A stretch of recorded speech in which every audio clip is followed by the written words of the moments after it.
આપ જાણો છો કે થોડા સમય અગાઉ દિનસા કોલેજ નર્સિંગ કોલેજ જેમાં જય નામનો વ્યક્તિ જે 20 જ વર્ષનો હતો તેને ટીચરો દ્વારા હેરાન પરેશાન કરવામાં આવ્યો હતો અને એ જ કારણે તેને સુસાઇડ કર્યું હતું. સુસાઇડ કરતા પહેલા તેણે એક નોટ લખી હતી જેમાં ટીચરો દ્વારા એ આત્મહત્યા કરી રહ્યો છે તે રીતનાનું એક લખાણ હતું.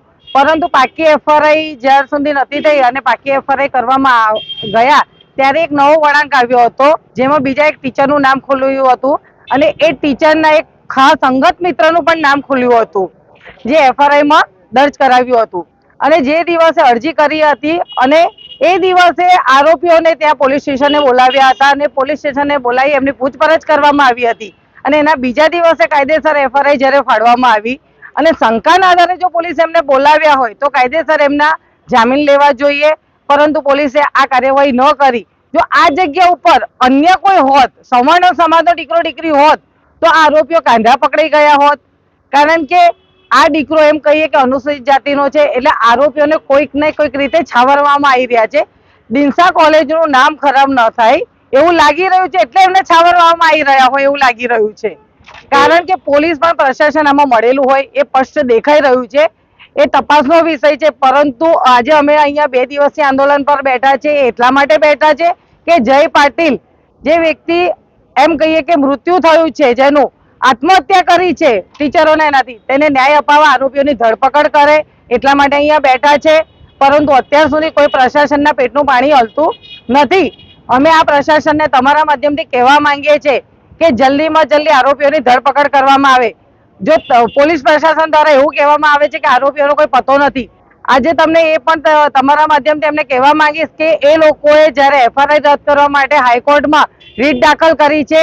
અત્યારે મને જાણવા મળ્યું કે 2 જણે અહીંયા આગોતરા જામીન માટે અરજી કરી છે. તો એનો મતલબ એ કોઈને કોઈના સંપર્કમાં છે તો મોબાઈલના આધારે એ લોકોની ધરપકડ થઈ શકે છે, પરંતુ હજુ સુધી પોલીસ દ્વારા છાવરવામાં આવી રહ્યા છે સ્પષ્ટ દેખાઈ રહ્યું છે. જ્યાર સુધી આરોપીઓની ધરપકડ કરવામાં નહીં આવે ત્યાર સુધી અમે લોકો અહીંથી હલવાના નથી. અને હજુ તો આ એમ કહીએ કે હજુ તો શાંતિથી લોકો બેઠા છે, પરંતુ હજુ ઉગ્ર આંદોલન કરીશું અને હજુ સમાજના લોકો એમ કહે અનુસૂચિત જાતિ અનુસૂચિત જનજાતિના લોકો આ સાથે જોડાશે. એટલે ઉગ્ર આંદોલન અમે કરીશું જ્યાર સુધી આરોપી નહીં પકડાય. અમે પોલીસને કહીએ છીએ બને તેટલી જલ્દીમાં જલ્દી આરોપીઓની ધરપકડ કરવામાં આવે. આંદોલન થઈ રહ્યું છે, શા માટે થઈ રહ્યું છે? મારું નામ વિનોદ વનકર, ભીમ આર્મી ગુજરાત પ્રદેશ સંગઠન મંત્રી. અત્યારે અમે નડિયાદથી દિનસા નર્સિંગ કોલેજના જે યુવાન અનુસૂચિત જાતિના જય પાટીલ નામના યુવાને જે આત્મહત્યા કરી છે, અમે એને આત્મહત્યા નથી માનતા એને હત્યા માને છે. કારણ કે તેને મળતા અંતિમ ચિઠ્ઠીમાં લખ્યું હતું કે નર્સિંગ કોલેજની જે મેડમ છે મેડમના ત્રાસથી હું આત્મહત્યા કરું છું. અને આ આત્મહત્યા ફિલ્મી ટપે થઈ એવું કહી શકીએ. કારણ કે નર્સિંગ કોલેજના જે મેડમ હતા, મેડમનો કોઈ મિત્ર હતો, એ મિત્રએ આ જય પટેલને હેરાન કર્યો, તેને ધમકાવ્યો, તેને બીવડાયો. તેના બાદ આ યુવાને આત્મહત્યા કરી. અમે પોલીસને કીધું છે કે આ જે ભાઈ જય પટેલે જે આત્મહત્યા કરી છે એ હત્યાના આરોપીઓને જલ્દી પકડવામાં આવે. પોલીસે આ આરોપીઓને પોલીસ સ્ટેશન બોલાવ્યા હતા, તપાસ કર્યા બાદ આ આરોપી કેમને છટકી ગયા એ અમારો સવાલ છે. આરોપીઓના 7 દિવસ થઈ ગયા પોલીસ કેસ થયા બાદ પણ હજુ આરોપીઓ પકડાયા નથી, એ અમારી ફરિયાદ છે. જ્યાં સુધી આ આરોપીઓ નહીં પકડાય ત્યાં સુધી આ આંદોલન ખતમ નહીં થાય. કારણ કે આંદોલન અમારા યુવાનનું છે, જે યુવાન 20 વર્ષનો યુવાન જેને પોતે આત્મહત્યા કરી છે, જેને હત્યા થઈ અમે એવું માનીએ છીએ. અને જ્યાં સુધી આ યુવાનને ન્યાય નહીં મળે ત્યાં સુધી આ આંદોલન ખતમ નહીં થાય. આ આંદોલનની શરૂઆત છે. હજુ અમે સમાજને કોલ આપીશું અને મોટી સંખ્યામાં સમાજ અહીંયા ભેગો થશે. અને જ્યારે આ બહુજન સમાજ અહીંયા ભેગો થશે ત્યારે અહીંયા ચાલવા માટે જગ્યા નહીં હોય, આ કર્મચારીઓને બહાર નીકળવા માટે જગ્યા નહીં હોય, આ પોલીસના કર્મચારીઓને બહાર જવા માટે જગ્યા નહીં હોય.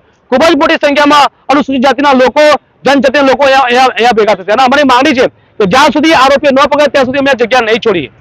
My school is one such future-ready school where I understand each and every concept taught in the class and don't rote learn, where teachers don't just use books and blackboard to teach but use new ways of teaching and learning like audiovisual learning, activity-based learning and group activities which enhances my conceptual understanding. My school also teaches coding, which is an important 21st century skill.